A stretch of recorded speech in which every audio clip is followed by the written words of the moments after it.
Chapter 38, Ambush.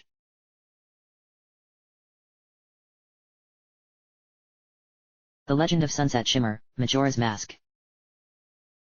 By Ganondorf 8. December 19, 2016. Chapter 38, Ambush. The Gerudo pirates were serious when it came to protecting their fortress from anyone who would try to sneak in. I was starting to realize that Thunderlane must have snuck his way in here through this underwater passageway enough times that the pirates had resorted to using exploding, spiked mines as a means of stopping him. Even the smallest amount of pressure would result in an explosion, so I needed to weave in between each mine, yet there was another problem that couldn't be ignored. Currents of water going in both directions were situated between the mines. Even if none of them exploded, I could easily be sucked into a current and thrown back outside. While I did have a red potion on hand, I couldn't use it to heal any wounds. I needed it in order to give it to someone inside this fortress who was invisible. Whoever they were had definitely made me jealous, as they couldn't be seen while I was exposed for the pirates to spot easily.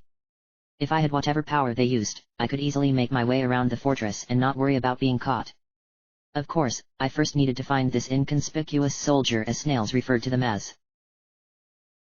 Since this fortress was a massive complex, unless I were to miraculously look in the right location, finding this soldier could take hours, and that was something I couldn't afford, as time was clearly against me. I needed to rescue as many of the Zora eggs as possible, deliver them to Daringdo, come back here a second time to pick up the rest, deliver them as well, and figure out how to gain access to the temple located offshore. Having to make 2 trips wasn't exactly my idea of fun, as no doubt the pirates would be onto me once I rescue one Zora egg, but there wasn't really much of a choice. Unless something had happened to a few of them, I'd never actually want that to happen, as they were unborn and extremely vulnerable. I had to memorize where I have been so as to not get myself lost coming through the second time. Before I could do anything like that, I first needed to get past this obstacle. I knew colliding with the spiked mines would send them tilting in a given direction, but because they were on chains bolted into the ground, they would tilt back in the other direction and most likely into me, causing unfortunate circumstances. If the chains were only a bit longer, I could push one into another and continue doing so via a chain reaction until they were all destroyed, but the chains weren't long enough. I needed some other idea to get through, otherwise it meant having to find an alternate path. Princess Twilight had been looking at my fins for quite some time, and while it wasn't bothering me, I had to wonder why she was suddenly obsessed with them. Sunset. I wonder if you could use your fins to strike the spiked balls at a distance. What good would that do? I asked. If you hit them from a distance, they would ricochet back and forth. Too bad they're chained to the ground. Ah, but that will be to our advantage. Come again. It's really simple. Twilight answered. Your fins go forward a fair distance before curving in an arc formation before coming back to you. If you were to hit more than one of those spiked balls, you could have them ricochet into one another, causing them to explode. Mines? I said. They are spiked mines. Princess Twilight rolled her eyes, causing me to frown at her. You're beginning to act like I would when it comes to being articulate about something, Sunset. Anyway, you should rely on your current abilities to see us through this obstacle. And the water currents. You should be able to walk underneath them. I scratched my head. Are you sure I can do that? Those currents don't look to be situated high enough. Princess Twilight then winked. If all else fails, you could just get down onto your stomach and crawl along. I wasn't going to dignify that with a responsible. If I didn't know any better, I'd swear that Her Highness was trying to be funny, but her efforts were being met by a cold response from me in return. When she noticed the expression on my face, she immediately went quiet before hovering over and hugged my ear tightly. I appreciated her wanting to give me ideal suggestions to help me get past difficult obstacles, but using condescending humor wasn't really something she would say. Her Highness was also aware of how I was bullied by my peers after the fall formal as payback for what I did to them. When it came to teasing of any kind, I was just like Fluttershy, sensitive and not really able to handle it. I supposed that was her personality trait rubbing off on me, combined with my own insecurities of how I wanted others to see me. Having to save 2 different worlds, quite possibly a third one if Equestria were to be threatened, was already stressful enough, so having a close friend make me feel even worse only added more stress. Princess Twilight wasn't trying to upset me, and I knew that, but she needed to be careful around me. All of those stressful points were taking their toll on me mentally, and there was no telling when I could suddenly explode, losing all sense of self and becoming nothing more than a quivering jelly huddled up in some corner.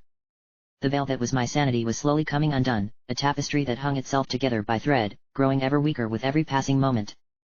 So long as I kept my emotions under control, I wouldn't lose myself to despair and could keep going. If I cracked, then everyone would lose, not just me. Upon Her Highness bopping me on the head to once again snap me out of my daydreaming I wasn't about to ask her to stop doing that, I began to focus on the spiked mines that were in front of me. One had been destroyed, leaving 11 more left, although each of them were at a fair distance apart from one another. By aiming at the right ones, I could still cause a chain reaction if I hit multiple mines at once. Holding out my arms and aiming them at a nearby mine, I fired my fins where they sailed through the water, struck the mine, sending it forward, my fins knocking into the mine behind that, causing them to explode upon colliding with one another, clearing the path a little, and my fins coming back to me. It's working, Sunset. I'm sorry I doubted you. You might not need to get rid of all of the spiked balls mines, Twilight said.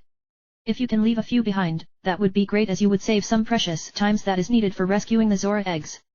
Besides, those explosions are sure to attract the attention of the pirates unless these walls are thick and can filter out any sound. Better play it safe by not making too much noise. Looking at the gap I had made, I could see where she was coming from. Maybe I should cut a path through the middle. That sounds like a plan to me. And those water currents. I was actually serious about you crawling on your stomach. Seriously? Princess Twilight nodded her head. If you crawled along the ground, you can easily get underneath those water currents without having to worry about getting sucked into one and end up back outside. You just need to move slowly so as to not make any mistakes. My point still stood even if she was being serious, yet I wasn't about to ignore the advice of my friend and mentor. Looking at what was still blocking my path forward, I aimed my fins and fired them at a mine situated slightly to my left. The fins collided with it, tilting it forward before hitting 2 more along the way and coming back, hitting them again for additional measure. Each then connected with one another, causing several explosions that further opened things up, but I needed to continue going despite now knowing my efforts could bring me trouble, assuming noise filtered through the walls. One more well-timed throw of my fins later and a few more mines were destroyed, giving me an open pathway. Satisfied with the end result, I waited for my fins to return to my arms before proceeding forward. I also learned that I could retract them in case I didn't want them sticking out. Walking forward and avoiding making contact with the mines, I reached the currents only to find that they were too low for me to simply walk past. Grumbling under my breath, I got down onto my stomach, shivered due to the cold floor, and pushed myself forward, my breasts rubbing against the ground. Not only was this humiliating, it was also chafing my breasts despite them being covered by scales. I began to consider taking my mask off and simply swim the rest of the way, but I couldn't walk on the floor as a human while underwater. I had to endure the stupidity of it all and curse the pirates for making me have to do this. After several minutes of pushing myself forward on my stomach, I reached the wall and got back onto my feet.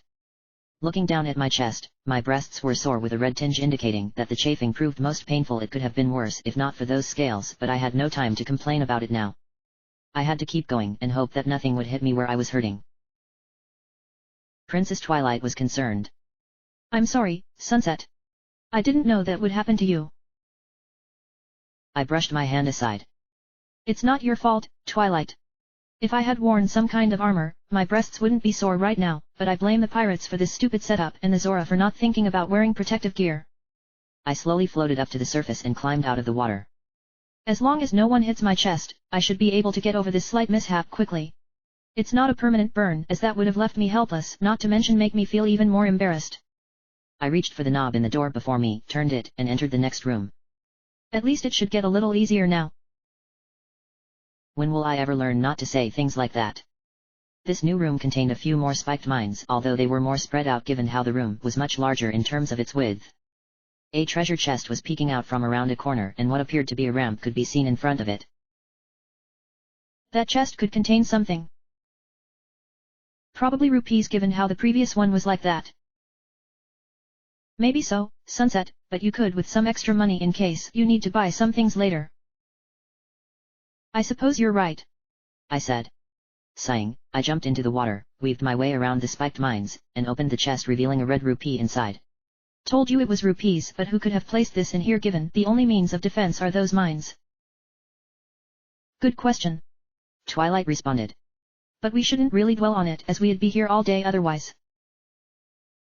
Once I pocketed the rupee, I turned around, walked along the ground and up the ramp until I came upon what looked like a prisoner's cell. While it certainly wasn't unusual to see one around here, what was locked inside certainly was. Trapped inside was a piece of heart that was practically taunting me with its mere presence, and I was willing to bet that getting it would relieve me of the sore on my breasts. The only problem was that there was no padlock on the cell door and the iron bars prevented me from lifting them up. I doubted that becoming Darmani and attempting to lift those bars up would prove successful. I needed some kind of switch, so surely there had to be one nearby, otherwise this setup was completely pointless, not to mention tormenting. A small flight of stairs nearby seemed to be a good place to start looking, so I walked up and onto a catwalk that was a dead end. Numerous barrels had been placed here and most likely contained supplies for the pirates so that they wouldn't run out of something. Walking up to a barrel and placing my hands on it, I felt nothing inside of them leading to believe that these were just for decorative purposes only. Had they been filled with something, the weight would have the first clue, combined with a clammy feel on the wood. Do you think my fins will work on breaking these barrels? Princess Twilight shook her head. Your fins may be sharp, but those barrels have been reinforced with steel, making them sturdy. If you wanted to, you could roll into them one by one and smash them that way, but that would take too long and could lead to a concussion or two. Guess I need to go more physical. Are you sure you need to smash those barrels? That piece of heart is taunting me, I answered as I took out the Goron mask from behind my back. I need to pick it up if I want to get rid of the pain on my chest as well as recover from any damage I might have sustained along the way. Besides, you keep on telling me that I should be more careful, and this is definitely taking your advice to heart, no pun intended of course. As Her Highness rolled her eyes again, I placed the Goron mask onto my face and my body began to feel the transition from Zora to Goron. I actually couldn't see my Zora body parts slowly shift and morph into Goron body parts, but perhaps that was for the best. When I regained consciousness, I began punching the barrels with a flurry of punches, each one smashed to pieces while scattering all around. At first nothing happened other than me wanting to have a bit of fun, but soon a switch appeared after smashing the final barrel, and it didn't take a genius mind to figure out what pressing it was going to do. Before doing anything else, I stepped on the switch to see what would happen. The door to the prison cell lifted up and quickly went back down several seconds later.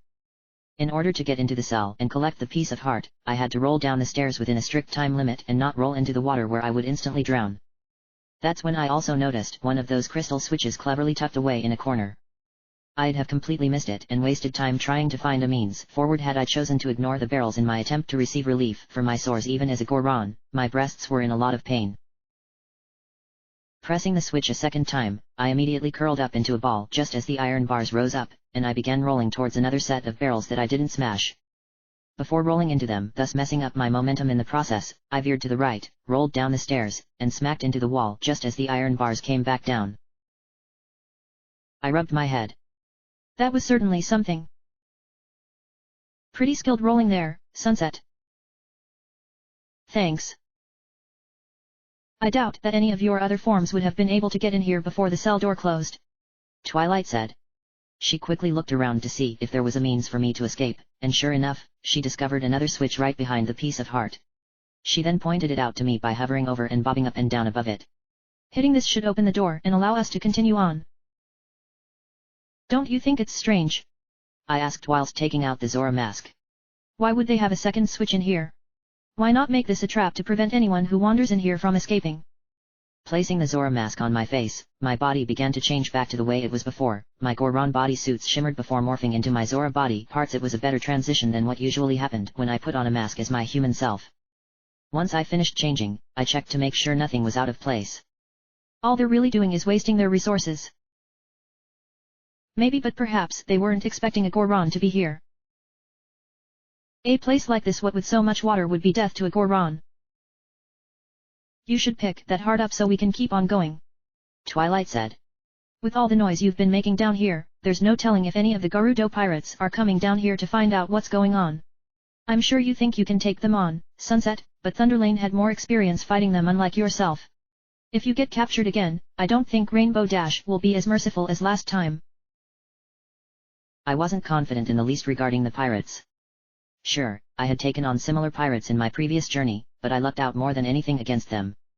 I never fought them in hand-to-hand combat aside from those who had been guarding those workers, yet I relied on pure stealth to sneak past them, though it did give me unneeded stress. Could I use those same tactics this time around? Maybe, but it did depend on how Termina operated as opposed to Hyrule regarding this video game's programming. Grabbing the piece of heart, I immediately felt the warmth I felt whenever I picked one up. It had been some time, and the sore on my chest slowly disappeared. With that little problem taken care of, I pressed the switch, the iron bars rose up as a result, and a simple walk back out the cell was all I needed to escape.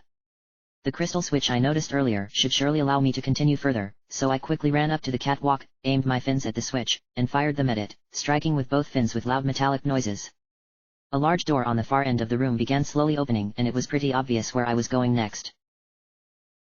Jumping into the water and pushing myself forward using my legs, I swam into the next area, but not before coming to a sudden stop upon seeing a few more spiked mines. In front of them were a few more powerful currents, yet were closer to the ground unlike before. I could remove the mines and give myself an easier time, but I had already wasted more than enough time trying to get past the previous obstacles. This is getting ridiculous, I moaned. Why would they put in so many obstacles? To make you lose focus. What do you mean? By throwing so many challenges at you, they are trying to weaken your spirit. Twilight answered. That way, they can easily overpower you emotionally as opposed to physically, so you can't let it get to you, Sunset. Do you think this is the last of the obstacles before we get out of this passageway? Princess Twilight shook her head much to my dismay. There's no telling how far this path goes into the fortress. Unfortunately, Pinkie Pie's map doesn't provide any detail as to the layout of the fortress, but she's not at fault since I'm sure even she didn't want to go anywhere near this place. Still, without a reliable sense of direction, we're walking around here completely blind, and those pirates know this place better than anyone. I shuddered. So I need to watch my back. If you haven't been before, I suggest you start doing it now. While the chances of me being ambushed by pirates was small, especially in an area like this with so much water, I wasn't about to take any chances.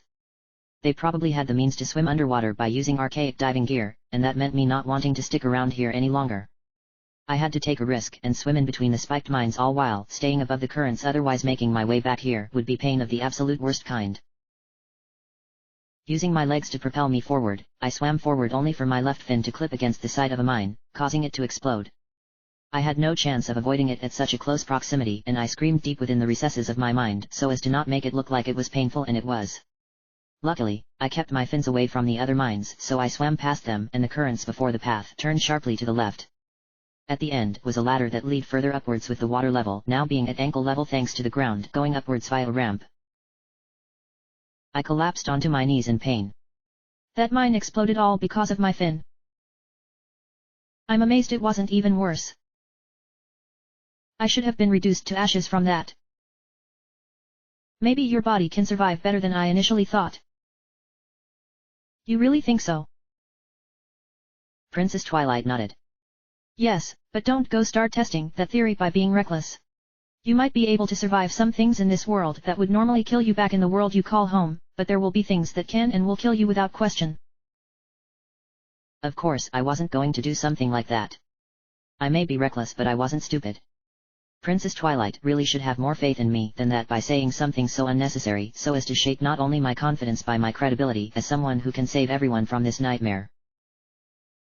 After spending several minutes catching my breath from being caught in that explosion, I got onto my feet, walked up to the ladder, climbed it, and immediately stepped on a switch upon reaching the top. This opened up a small cage that was hanging on the wall, revealing another crystal switch behind it. In front of me was another one of those holes where the water current would flow out from, yet it wasn't doing anything, leading me to figure out what needed to be done. Either this switch would turn off the instant I stepped off of it, or it would remain turned on for a few moments before switching itself off again. I had to act fast.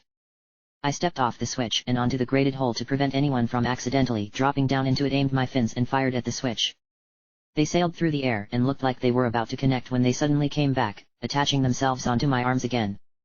I wasn't close enough. I needed to try again before the switch would deactivate and I'd have to walk over and press it again. It wasn't all that bad since it was nearby, but it was the principle of the thing. Inching forward ever so slightly, I fired my find again in hopes that they would connect. They did, but only barely, and I could feel the water coming up from below. Whoosh. The water pushed me upward until I reached the next area where my heart almost stopped beating. Surrounding me were more spiked mines, but this time chained to the ceiling, making things slightly more complicated. Below me was a door with iron bars blocking it, and in front of me was yet another crystal switch. Either the pirates were running out of ideas or really loved using crystal switches all over the place. Either way wasn't really important, but what was involved getting out of this area. Since I didn't have much time before the water would recede back down below, I fired my fins without aiming them properly, and while one collided with a mine, tilting it forward and almost smacking me in the face as it swung back, my other fin hit the switch unlocking the door, and just in time as the water started going back down. Jumping down to the ground, I landed on my feet without sustaining any injury and opened the door. When it closed behind me, I felt a warm breeze greeting me, and it was then when I noticed that I was back outside. Where are we? We're on that catwalk we saw when we first came here. Really? Then that path was unnecessarily long. Yes, but at least we've gotten out of that passageway. I breathed a sigh of relief before immediately pushing myself against the wall. Twilight? Those boats are still on patrol down there. Do you think any of the pirates using them will notice us up here and call for backup? Princess Twilight shook her head. We're too high up for them to notice provided you don't make any loud noises. Also, I was wondering why you suddenly threw yourself against the wall without warning. We should also be careful of any snipers who may still be watching from the ramparts in case they can reach you with their tranquilizer darts. Maybe we should until nightfall before continuing any further. Isn't that like in several hours? I did slow down time after all. More like several minutes. That didn't sound right. I quickly turned and looked up to see what the sky was like, and it was a beautiful shade of orange and yellow, the colors of a sunset. Her Highness was right about nightfall coming up in just a few minutes. I began scratching my head to figure out where all that time had gone. By slowing down time, I had given myself more of it to complete all of the tasks I needed to before resetting time, so where the hay had it gone? It then occurred to me that I had spent a good deal of time locked up in the dungeon after I was knocked out by the tranquilizer. Princess Twilight said that I was out for quite some time before waking up, but what exactly did that equate to? I started shaking my head back and forth. No. I couldn't have been out for much of the day. I knew I spent some time sneaking in here twice and getting through to this point on my second attempt. I also spent some time talking to snails, going back to Clock Town to acquire a red potion, and coming back via the Song of Soaring, walking across the beach both ways, and dealing with Rainbow Dash. Could all of that have wasted almost the entire day? I refused to believe such a thing, but then Her Highness would know since she watched over me while I was out of it. Twilight. What is it? How long was I out for after being drugged? I asked. Be honest with me on this one. I'd say about 3 or 4 hours. What? Why didn't you wake me up? You're an awfully heavy sleeper. Twilight answered. I tried calling out to you several times but you didn't move an inch, so I decided to wait for you to wake up on your own, only for time to pass by a lot longer than expected. Wow. I really do sleep through most things, hey. If you had experienced one of those nightmares of yours, I'm sure you would have woken up sooner. Twilight said. Then again, that doesn't really make a difference since you would have waited that long anyway for Rainbow Dash to come and pay us a visit in the dungeon. I knew Her Highness didn't mean it when she brought up my nightmares. In fact, I would have benefited had I woken much sooner because of experiencing one. Instead, I dreamt about my past which helped me understand myself better, so I couldn't really complain about that. Still, those nightmares were continuing to grow worse, and all because of one factor that continued to linger about. Ganondorf. It had been some time since I last received anything from him through my subconscious, and for that I was thankful, as the less I saw of him the better. Yet, why had he chosen to avoid me since beating me to within an inch of my life? Was he trying to see how I would fare without having to rely on his inspirational acts, or as I called them, his means of making me give up my very identity and become his servant, all because I once craved power? One bad decision in my past, and even now I still had to deal with the ramifications behind it. I was constantly resisting his advances, yet who knew how much longer it would be before I finally gave up? No. Giving up would be the absolute worst thing I could do. Not only would I be betraying those who have cared for me all this time, I would also be betraying myself. I worked hard to change into the person I was now, and going back to being a monster wasn't an option. Shaking my head again to get rid of those bad thoughts, I decided to address the current situation. Since the pirates in those boats were only interested in looking in their immediate vicinity and somehow defying depth perception, sneaking my way further inside should be easy so long as I remained in the shadows. If I were to slip, make a noise, get hit by an unseen projectile, or worse, I would be caught and most likely thrown back into the dungeon. As far as Rainbow Dash was aware, I had died after being ejected from that prison cell. I had to make sure that remained as such until I had rescued all of the eggs. At that moment, the sun went down, and the howling of a wolf indicated that nightfall had come. Night of the first day, 60 hours remain. The fortress was decidedly different at night in that the unlit torches I saw scattered about in a couple of places suddenly lit themselves up as though the night itself possessed a powerful magic that made it happen. Would the sudden darkness enable me to sneak around without being spotted? The only way to know for certain was to keep going and find out for myself whether or not I'd be seen. With my back against the wall, I began to slide along the wall, making sure to remain in the shadows. I knew that I was at a higher elevation than those boats, yet I didn't want to jinx myself or anything. Rubbing my back along this wall wasn't fun as it meant receiving another sore, but to ensure the pirates wouldn't notice me, I had to take one for the team. Every now and then one of the boats would stop for a few seconds and the pirate on board would look around, and it made me sweat something fierce along with making my heart beat at a rapid pace, mainly from fear of being spotted. Princess Twilight whispered to me and broke the silence. If you keep sliding along the wall like that, you'll end up getting a big sore on your back, much like how you gave yourself a sore on your breasts. Plus, you'll take way more time by going so slowly. I don't want them to see me. You can't let that get to you. Easy for you to say, I said. You're a fairy, so that makes it almost impossible for anyone to see you. I'm a big target, more so in this body, so you can't blame me for wanting to take it slowly. Besides, there is something about these pirates you might want to know about. It felt strange knowing that I knew something as opposed to Her Highness, but then I have done this thing before despite botching it more times than I would have liked. They are trained to kill anyone they see as intruding in their domain. They only captured me as a means of humiliating me in front of Rainbow Dash. Had she not been as merciful, I'd have been killed the moment I was knocked out. I thought they were pirates. They are, but also experts at survival.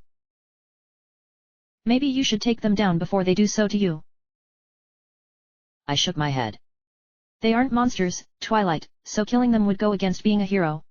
The lines between what can be killed and what can't have always been a blurry one, since everyone has their own distinction towards the subject, but in my eyes the pirates can't be killed as they aren't monsters. That made no sense whatsoever. Like I said, it's a blurry line. Okay, then how do we get past them? I've been thinking about that for a while, ever since we first got into that underwater passageway below us. I answered. Killing them would be cruel and make me no better than them, but if they were knocked out with a projectile weapon, they would be out cold for a few moments and we can easily slip by. Do you have something to knock them out with? I nodded my head and told her that I could use the hero's bow to knock them out from a distance with arrows. Granted, I had some trouble with that on my previous journey, what with having to knock out the Gerudo thieves, but my skills had improved since then, so it shouldn't be too much of a problem. The boats down below continued to make me feel uneasy, so I opted to slide along the wall, much to the dismay of Her Highness, but then I quickly discovered that the catwalk was completely exposed due to going upwards on the front of the fortress, something I remembered seeing but forgot about entirely. I thought about crawling along on my stomach again so as to avoid being detected, but the thought of rubbing my chest along metal wasn't all that desirable. Sighing, I decided that my only option was to make a run for it, but only when the gap between the first and fourth boats was at hand. Waiting for what seemed like forever for the gap to occur, when it was finally upon me, I made a mad dash up the catwalk, ignoring everything around me, and almost tripping a couple of times before I reached the door that led further into the fortress. I dropped to my knees again upon stopping, and clutched my chest so that I could catch my breath after running at such a ridiculous speed. If this had been some kind of marathon, first place would have been mine in an instant.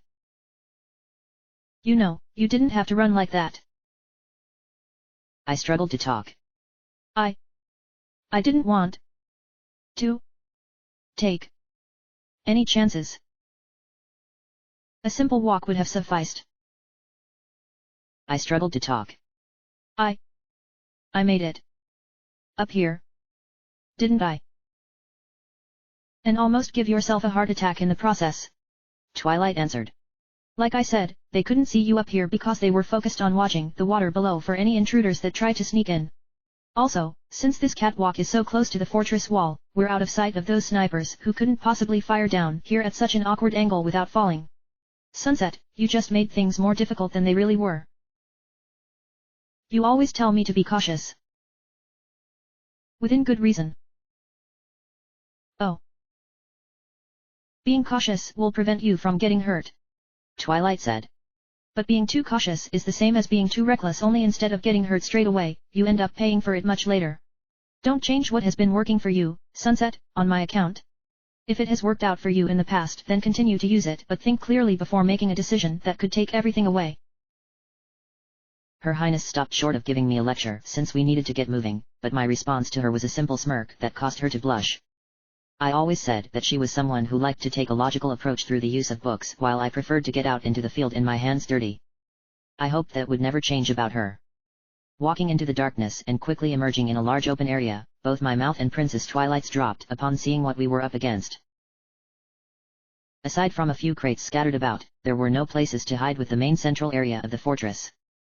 Numerous pirates were on patrol armed with spears, though it wouldn't surprise me if additional pirates were called in because of Rainbow Dash not wanting to take any chances with those Zora eggs. Various ledges, platforms, and walkways lead off in different directions that eventually led inside other areas, and I cursed under my breath for not having a map. Without one, I was going to need to remember every last detail so as to not end up going back on myself and towards the same place again. In the center stood a tall guard tower that gave off an intimidation that made me worried, but for some reason there were no light fixtures that could be used to pinpoint anyone who was trying to sneak around. Either they were really confident about their skills or they just couldn't be bothered to include them. With so many guards walking about, sneaking past them would prove challenging and fighting wasn't an option. I supposed I could shoot arrows at them to knock them out, but that would involve spending a few moments loading an arrow and aiming at a pirate. That would leave me vulnerable to being caught by another pirates and me ending up back in the dungeon again, or worse. Until I could find an actual hiding spot, knocking them out wasn't an option. Most of the pirates were situated towards the guard tower, so going there was something to avoid, but then Princess Twilight started acting funny. She began gravitating towards the tower like something was calling out to her. Placing my hand out in front of her, I stopped Her Highness from going any further. What are you doing? I don't know what came over me. I know you're a fairy, but even I know what you were doing was stupid. There's a presence by the guard tower. I looked in the direction of the tower but couldn't see anything. There's nothing over there, Twilight. Are you sure you can sense something? Yes, Sunset. Twilight answered. I'm not lying. I know, so that means we should take a closer look. Jumping down to the ground below, I looked left and right to see if anyone was coming. No one was there, so I began to dash forward while keeping myself low to the ground as possible, yet a pirate suddenly walked into view. Panicking, I jumped behind a few crates, pressing my back and head up against them until she had walked by. That was way too close for comfort, Twilight. I whispered. If the others can come out of nowhere like that, I'm a sitting duck. You need to move with caution. I nodded my head. I just hope she doesn't look behind here. Fortunately, the pirate continued to walk by, although she did stop briefly to adjust her spear. Once she was out of sight, I peered through a gap between the crates, and could see the guard tower directly ahead. 2 more pirates were nearby, walking around the base of the tower in opposite directions. No doubt they would spot me as soon as I got closer, so I needed another action. Before I could make a move, a 3rd pirate suddenly appeared from the left, and walked right in front of my hiding place. The sweat dripping down my face was almost unbearable, but my composure remained strong even when I was so close to being caught.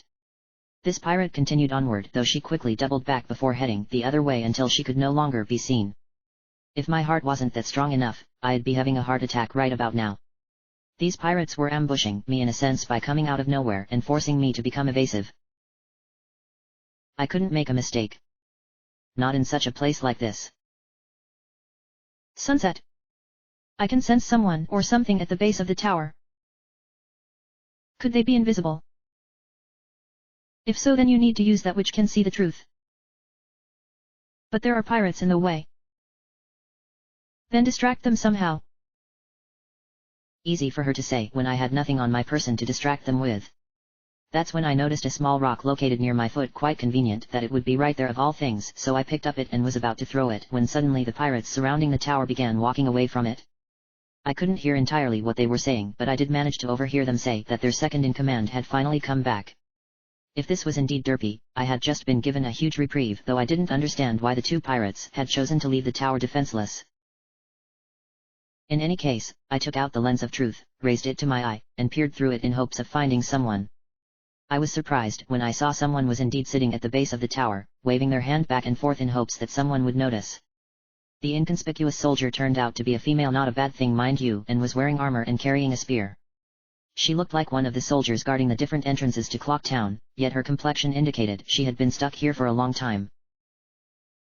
Princess Twilight peeked through the lens and was shocked. Sugar Belle. Who is that? She's a pony, who lives in the village that Starlight Glimmer took over and robbed of their cutie marks. Sugar Belle is an excellent cook who can make all kinds of tasty treats that would rival anything that Pinkie Pie could make. Twilight answered. I wonder what she is doing here. Is she the soldier that Snails mentioned? Must be, as no one else fits the description. We should see what she has to say. I walked over to Sugar Belle, lens of truth in hand, making sure no pirates were nearby, and began to talk. Hello there. Sugar Belle was taken aback. Ah. So someone has finally noticed me around here. I didn't think anyone would notice the likes of me, and I definitely wasn't expecting Azora to be the one to finally see me. How is it that you can see me when those pirates were never able to? I showed her the lens of truth. This allowed me to see you. So magic uncovered me from the shadows that have imprisoned me. Are you the inconspicuous soldier? Sugar Belle nodded. Yes, I suppose one would call me something like that. The name is Shiro. I used to be a soldier in Clock Town until one day I came into possession of an item that has made me miserable ever since then. When I touched it, I suddenly became invisible to everyone around me. I spent many years, waving my arms around and asking for help, hoping someone could hear, but they ignored me and passed me by. How horrible. I left Clock Town in hopes that someone beyond its walls could help me. Sugar Belle said. I first traveled to the east thinking that the spirits from the Dead Kingdom would be able to see me, but sadly they too ignored my presence. After that, I traveled to the west, infiltrated this fortress, and have been waiting here ever since. For a brief moment, I could be seen again as though a powerful magic coming from this place had warped reality, but it disappeared and soon I was ignored by all once again. The pirates never knew I was sitting here, pleading for their help. I doubt they would help you. Yet I was desperate. What made you think of coming here? I thought that maybe I could stand out by being brave and entering such a horrid place. Sugar Belle answered. She looked down at her hands for a few seconds before pounding them into the ground in sheer annoyance. I thought I could get them to notice me, to chase me away so that I could be seen once again. Sadly, I ran out of energy and have been stuck here ever since, waving my hands in vain. Can you move now? Sugar Belle shook her head. I just don't have the strength to do much of anything. I've been crying out for so long, but my efforts have amounted to nothing. It's rather typical that this keeps on happening, but it's reached a point where I've had enough. She looked like she was about to blow her top, but then she sighed and slumped downwards, mumbling something under her breath, then looked at me. It's because I'm about as impressive as a stone, right? I'm used to it, though. Is there anything I can do for you? I have a request. Can you give me some medicine that would make even an unnoticeable stone like me feel better? It was a good thing that I paid a visit to Clock Town and picked up a bottle of red potion before coming here. Had I come all this way without that essential item, I would be kicking myself something fierce over having made such a terrible blunder, but that wasn't going to happen as I brought along what she needed. Reaching behind my back and fiddling around for a few seconds, I pulled out the red potion and presented it to Sugar Belle. She didn't know what to make of it first and ignored my advance, but then I shoved it right in her face hoping that would get her attention. She resisted a second time and I was about to smash it over her head in anger when she suddenly took it from my hands without hesitation. Why did she choose to give me so much trouble when all she had to do was take it the first time? She looked at it a few times before shaking her head. The anger within me was starting to reach a boiling point, but then she uncorked the bottle before taking a sniff. Are you sure this will work? I think it will be just what you need. Sugar Belle didn't seem so sure about that herself. Well, if you say that this will work, then I might as well try it. She then drank the entire contents of the bottle without taking an occasional pause, and when she was finished, she handed the bottle back to me and simply sat there. That tasted pretty bland, but there was a feeling of life mixed in as though whoever brewed it knew what they were doing. All of a sudden, she got onto her feet, grabbed her spear, and began to twirl it about. I feel better. I think. You need to escape from here before the pirates come back. They left to greet their second-in-command who has returned from a mission. Do you know what kind of mission it was? Sugar Belle shook her head. I don't know, but it seems this commander should have returned a long time ago instead of just now. The pirates said that their leader has been waiting impatiently for something the second-in-command was sent to acquire, and had been acting in an irrational manner. I knew that she was talking about Rainbow Dash waiting for Derpy to bring back the Zora eggs, but that soon turned into something of an oddity. If Derpy had only just recently come back with the eggs, what had taken her so long to get back? The answer was actually an obvious one, since this was Derpy after all, and if she was the same in the world I called home as she was around here in Termina, she had made a mistake that would test Rainbow's patience to the limit. That also meant the eggs hadn't been properly secured, so picking them up should hopefully be simple enough. Still, this was not only convenient but also inconvenient, as Derpy was seen as a wild card. There was no telling what she had actually done, but perhaps if I could somehow listen in on her eventual meeting with Rainbow Dash, I might get some answers as to what I should be doing next. Turning to Sugar Belle, I reiterated my warning. Get out of here. Before I go, I want you to have this. In gratitude. Sugar Belle said. She reached behind her back and produced what looked to be an ugly-looking stone that was misshapen and also featured a derpish-looking expression that screamed confusion. It quickly became apparent that this was no ordinary stone but rather a mask. This is what caused me to become ignored by so many over time. This is the stone mask. When you put this on your face, though why would you do that is beyond me. You will become as plain and inconspicuous as stone, and everyone will ignore you. Whether it will work on everyone is something I don't know. Thank you. Now, let me practice standing out. Sugar Belle looked both ways before running across the clearing, and I couldn't help but feel that she was making a mistake. I'm leaving this place and I suggest you do the same thing, Zora, otherwise you will be caught by those pirates.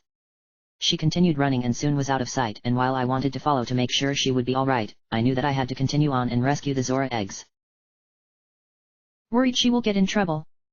Twilight asked. I nodded.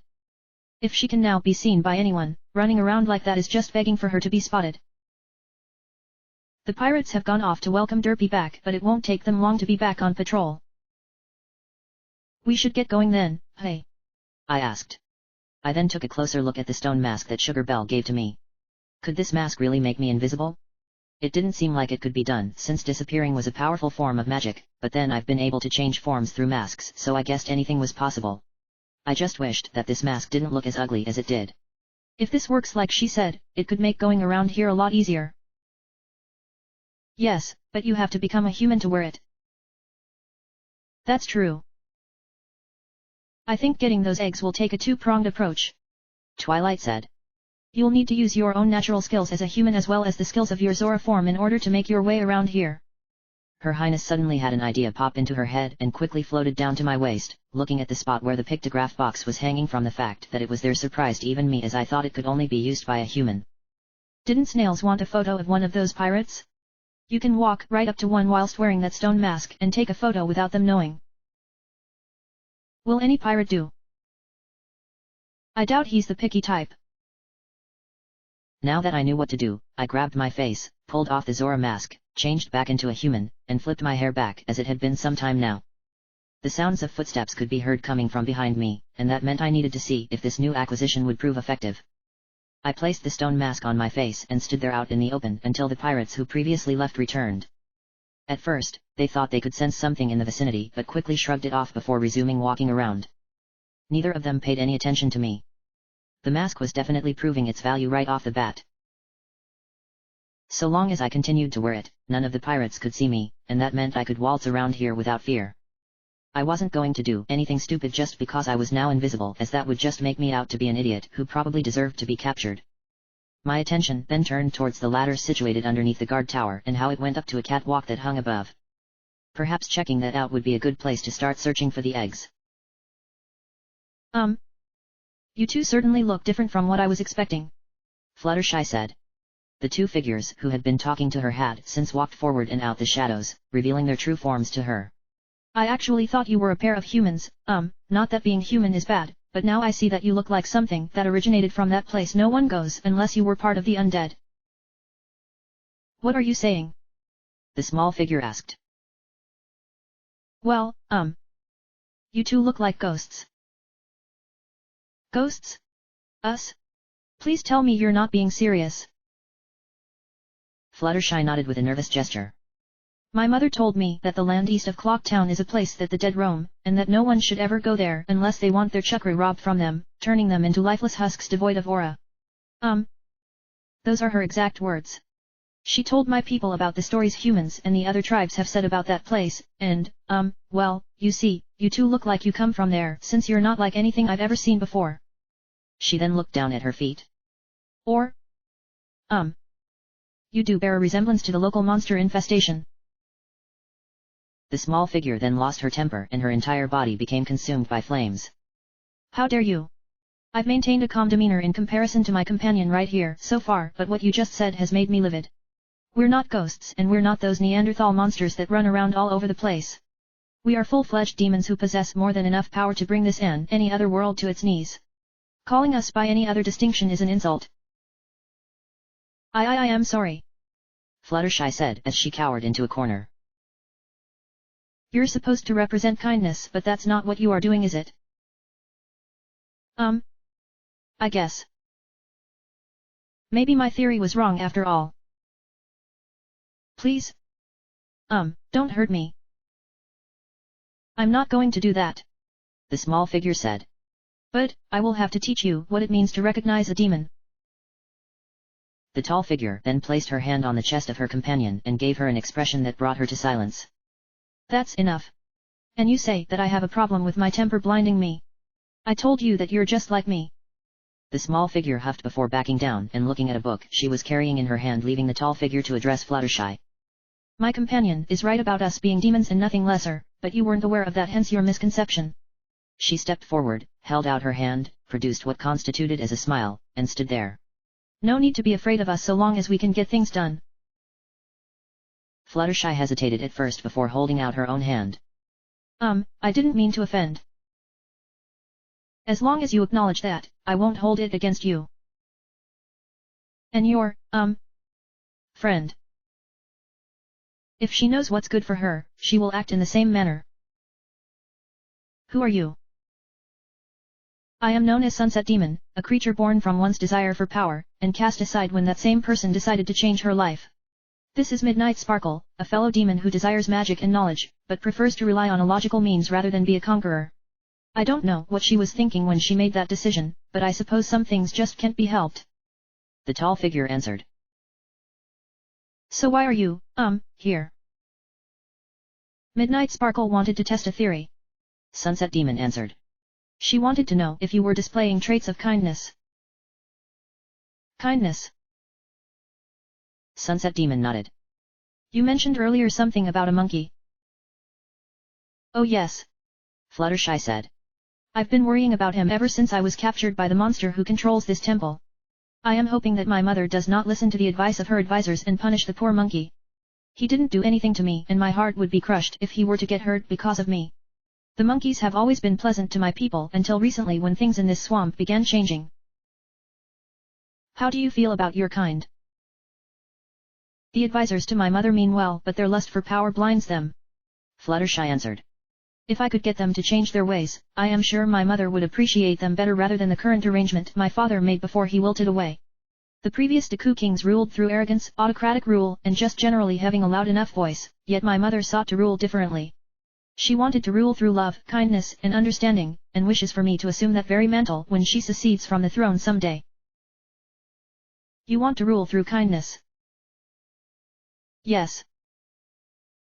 Midnight Sparkle then finally said something again in a perky manner. That is all we needed to hear from you, and the results speak for themselves. I wouldn't worry about why you're suddenly glowing, as you won't remember it anyway. Fluttershy then noticed that she was glowing in a pink aura, yet didn't seem to be afraid of it, as though she was comfortable with it happening to her. First it was Applejack displaying honesty and now her displaying kindness. My theory has been proven correct. Yes. Sunset Demon said with a cruel smile on her lips. And that means we're finally done here. Ugh. This place is far too damp for my tastes. Let's hope that the next one is located in a more pristine location that isn't surrounded by dead trees or the like. Are you not going to rescue me? Fluttershy asked. No. Why not? We're demons and we don't do things like that. Midnight Sparkle answered.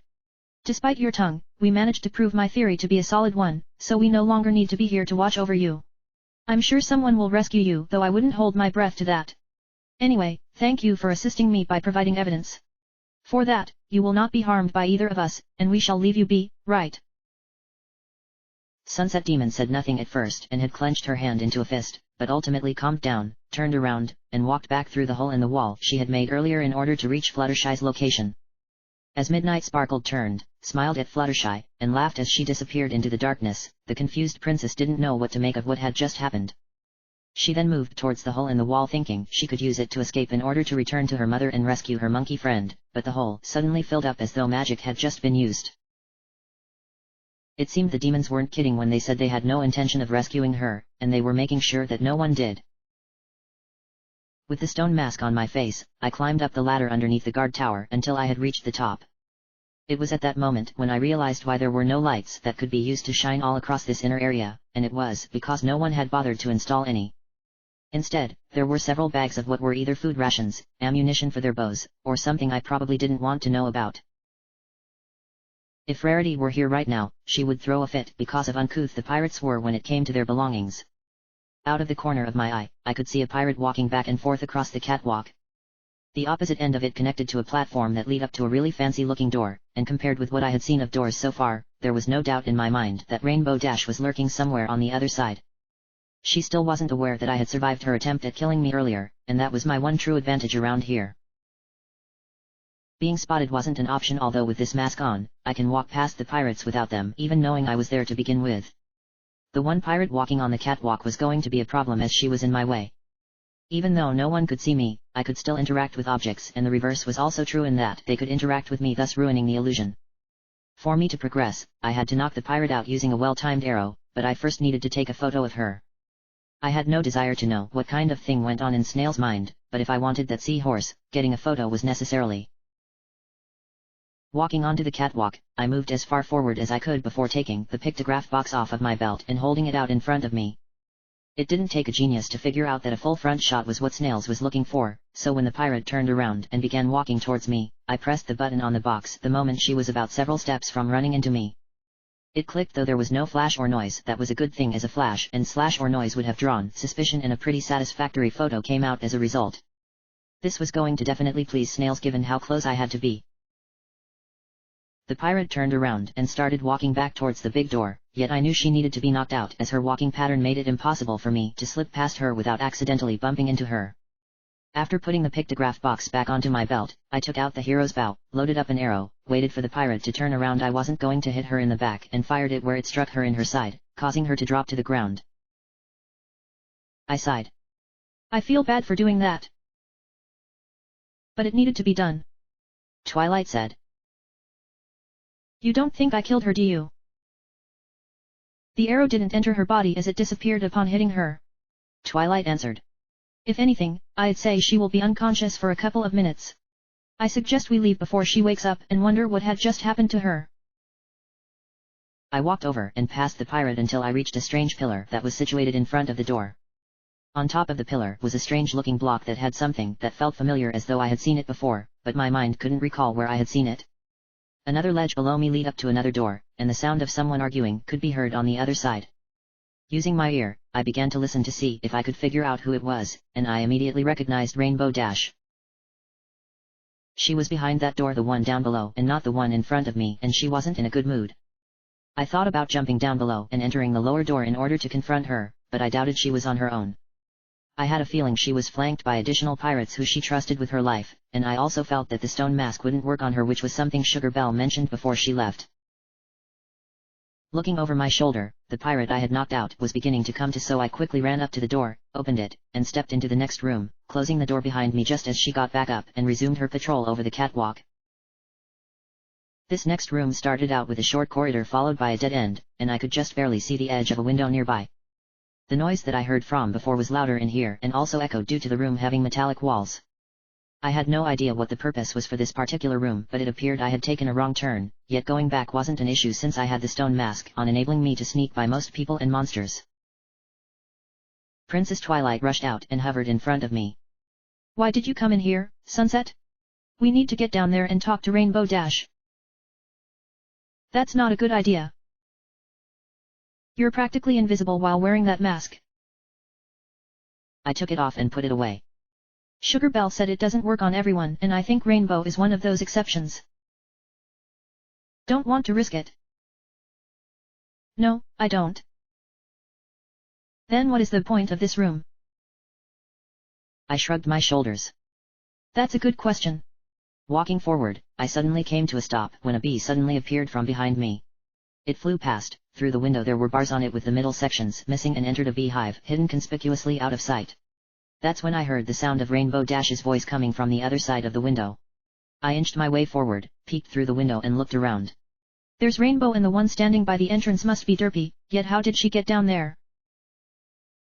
Maybe she took a different path. If she did, then this place is really complex. Let's listen to what Rainbow Dash has to say. Twilight said. We may learn more about the importance of those eggs as well as where they have been hidden. I nodded and watched as Derpy walked forward towards the throne that Rainbow was standing in front of. If I didn't know any better, I'd swear that Derpy was acting nervous, as though she had done something terrible and knew she would get an earful. I've been waiting for you, Rainbow Dash said. Sorry for taking so long, ma'am, Derpy said.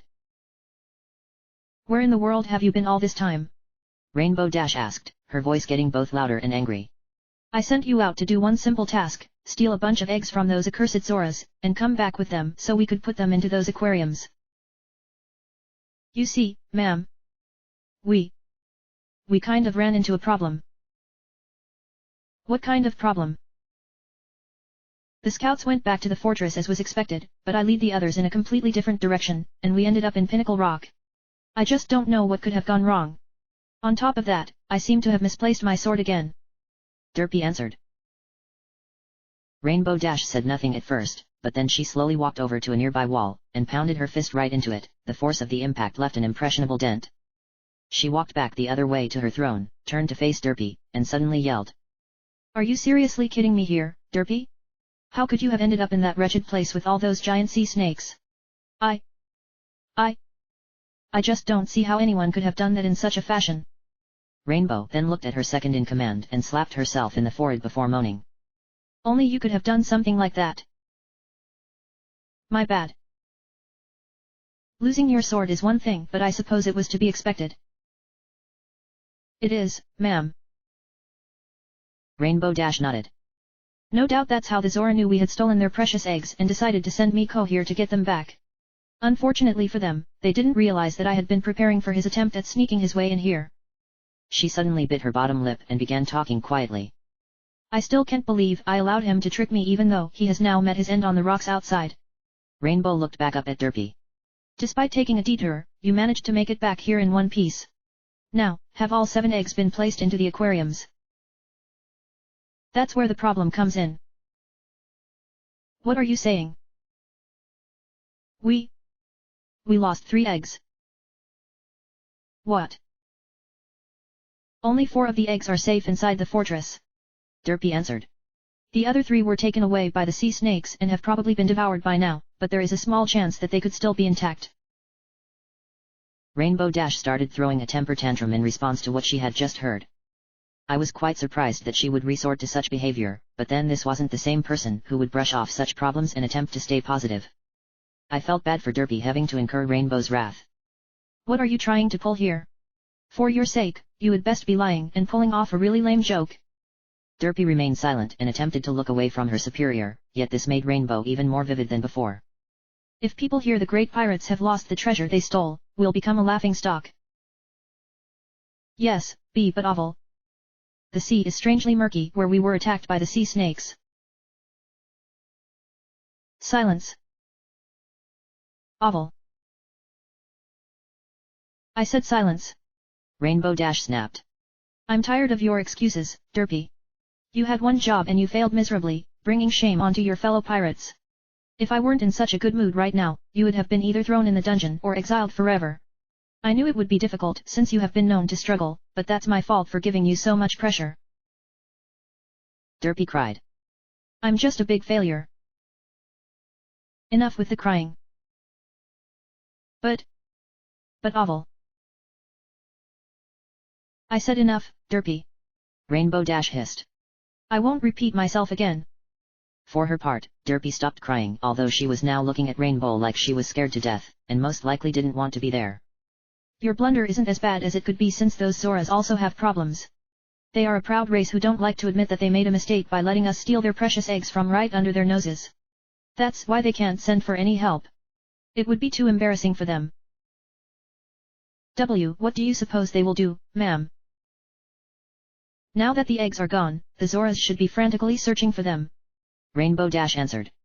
They will most likely figure out that Miko is dead and send out others, though it won't do them much good since they lack the skills to make it through here. But, we can't sit idly by, Derpy. If we don't hurry, the Zoras will get to them before we do and our prize will be lost. Rainbow then ordered one of the pirates standing behind her to see to it that the eggs were placed in the aquariums, followed by ordering another to assist her since she didn't expect the first pirate to do it right. Guess I'll go now. I did not order your dismissal.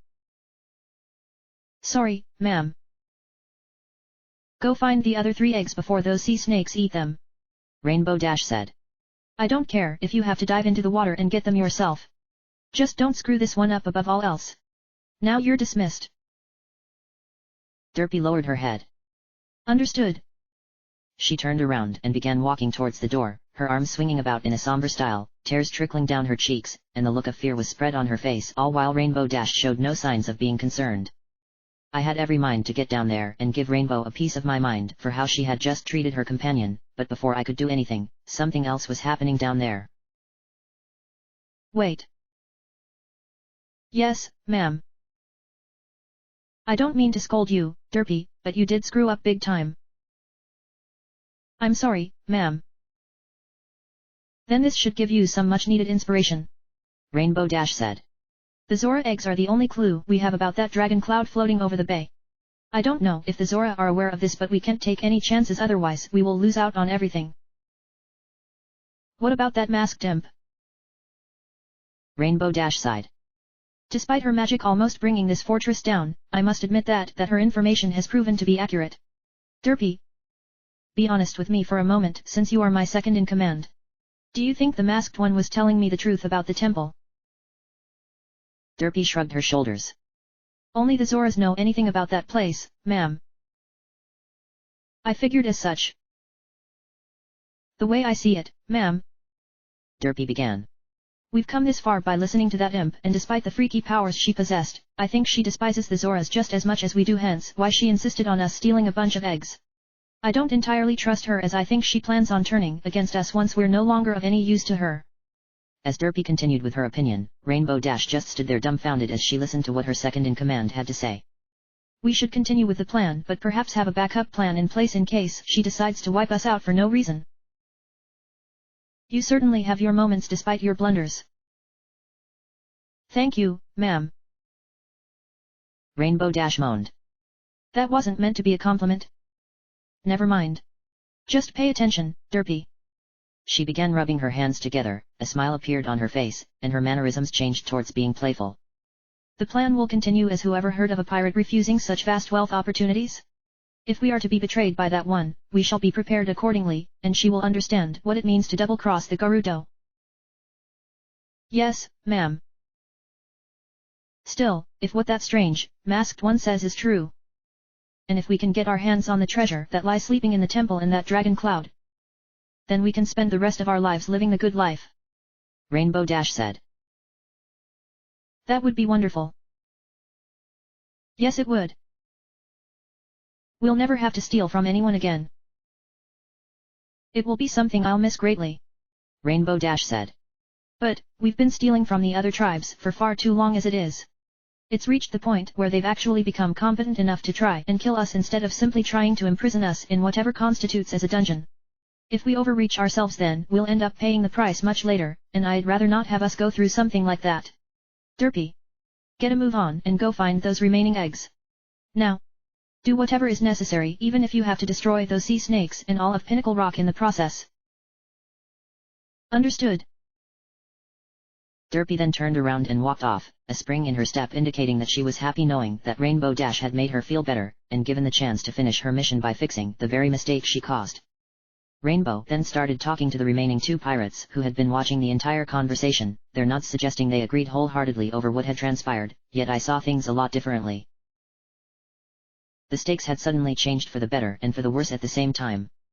I only needed to rescue 4 eggs inside of the pirates' fortress. That also meant not having to make multiple trips through this place yet. I also needed to reach Pinnacle Rock before Derpy did, otherwise she would reach the remaining eggs before I could. Suddenly, I remembered what the seahorse said to me. It wanted to be taken back to Pinnacle Rock. I had to get back to Snail's place, give him the picture that he wants, and get that seahorse back home where it belongs, but I also had the 4 Zora eggs as well. If I didn't rescue the eggs in the fortress, there was no telling what Rainbow Dash would do to them, but if I didn't rescue the other 3, they would either get eaten or Derpy would get her hands on them. No matter what, I was forced into focusing on one or the other. Princess Twilight then bopped me on the head. Sunset. It looks like we learned a lot from listening in on their conversation. And I've got a lot of pressure on me as a result, I said. Yes, you practically need to be in 2 places at once. What am I going to do? First, you're going to calm down as you'll be no good to anyone if you're stressed out. Twilight answered. I suggest you rescue the Zora eggs that have been hidden throughout the fortress. I have a feeling those pirates aren't very familiar with Zora eggs, so they probably tossed them into those aquariums Rainbow mentioned without even thinking about what that could do to them. The eggs need to hatch in that tank. Daring do set aside for them, as anywhere else would simply have them die. The eggs in Pinnacle Rock can survive a little while longer. What about Derpy? We won't need to worry about her, Twilight answered. It took her this long just to get back to the fortress, so it would probably take her a long time to find Pinnacle Rock. You have more than enough time on your hands, Sunset, so there's no need for you to start freaking out. Her Highness then noticed something twinkling in the room below, so she floated in between the iron bars to get a closer look. She suddenly dashed right into my face and almost caused me to accidentally suck her into my mouth. There's a big treasure chest down in that room just in front of Rainbow Dash. Could it be that treasure Snails found? If it is, then you should go down there and get it. How am I supposed to do that without them seeing me? Yes, you have a point, Twilight answered. And the stone mask is likely to not work on someone like Rainbow. You need to find a way to get her and her fellow pirates out of there before going down and taking the treasure inside of that chest. She then heard the buzzing sound of the hive that the bee went into before and suddenly got an idea. Why not fire an arrow at that hive on the ceiling? I'll bet Rainbow and her companions won't appreciate being chased by bees.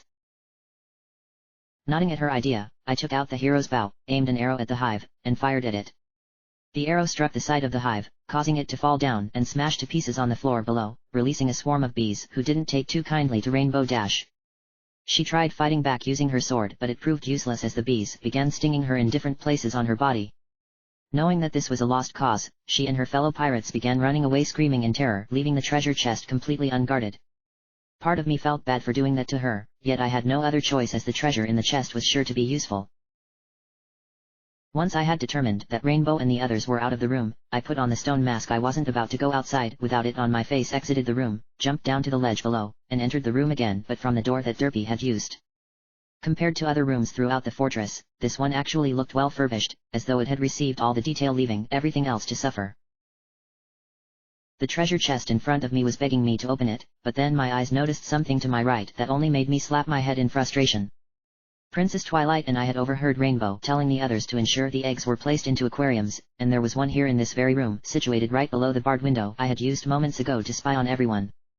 There were no fish inside, which made me question why bother having an aquarium if you weren't going to have fish in it, yet my opinion quickly changed upon seeing what looked to be an egg lying on the bottom. From what I could tell, it didn't seem very healthy looking, and appeared to have just been tossed in there and forgotten about. Above the aquarium was a large piece of wood that looked out of place, but perhaps it could be used as a potential hook shot point. Now I was starting to remember how that item worked in my previous adventure.